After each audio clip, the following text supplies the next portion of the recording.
Guys, അപ്പോൾ ഞാനും എൻ്റെ അമ്മയും കൂടി അമ്മയുടെ നാടായ വർക്കലയിലോട്ട് പോവുകയാണ്. കുടുംബക്ഷേത്രത്തിൽ ഉത്സവമാണ്. ട്രെയിനിലാണ് പോകുന്നത്. മോൻ പോയി ടിക്കറ്റ് എടുത്തുകൊണ്ട് വന്നപ്പോൾ ട്രെയിൻ വന്നു. ട്രെയിനിൽ കയറി ഞങ്ങൾ വർക്കല ഇറങ്ങി. വർക്കല ശ്രീകൃഷ്ണസ്വാമി ക്ഷേത്രമുണ്ട് റെയിൽവേ സ്റ്റേഷൻ്റെ ഫ്രണ്ടിൽ. അവിടെ കയറി തൊഴുതതിന് ശേഷം പ്രൈവറ്റ് ബസ്സിൽ കയറി നമ്മൾ മേലേവേട്ടൂർ ഇറങ്ങി. അവിടെ നിന്നൊരു ഓട്ടോയിൽ കയറി നമ്മൾ നേരെ അമ്മയുടെ നാട്ടിലോട്ട് എത്തി. അമ്മയുടെ വീടും അമ്പലവും ഒരുമിച്ചാണ് ഇരിക്കുന്നത്. അപ്പോൾ അവിടെ ചെന്നപ്പോഴത്തേക്ക് തന്നെ ഏകദേശം പൊങ്കാല തുടങ്ങിക്കഴിഞ്ഞു.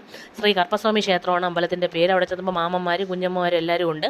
പൊങ്കാല തുടങ്ങി. പൊങ്കാലയൊക്കെ തിളച്ച് തുടങ്ങി. അപ്പോൾ ഈ പൊങ്കാല തിളച്ച് ഇങ്ങനെയൊക്കെ തുടങ്ങുമ്പോഴത്തേക്ക് അവിടെ മേളമുണ്ട്. മേളത്തിനനുസരിച്ച് കുഞ്ഞമ്മയും വല്യമ്മയും അമ്മുമ്മയൊക്കെ ഇങ്ങനെ അനുഗ്രഹിച്ച് തുള്ളാറുണ്ട്. ഈ പ്രാവശ്യത്തെ ചെണ്ടമേളക്കാർ സൂപ്പറായിരുന്നു. അതിനുശേഷം ഈ പൊങ്കാലയൊക്കെ അവരിങ്ങനെ ദേഹത്തോട്ട് ഒഴിക്കും.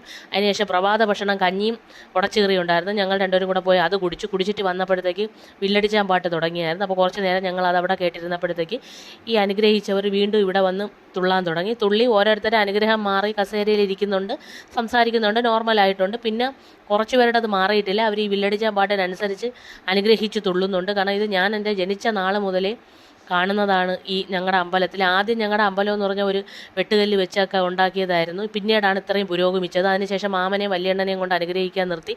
പക്ഷേ അവർ അനുഗ്രഹിച്ചില്ല.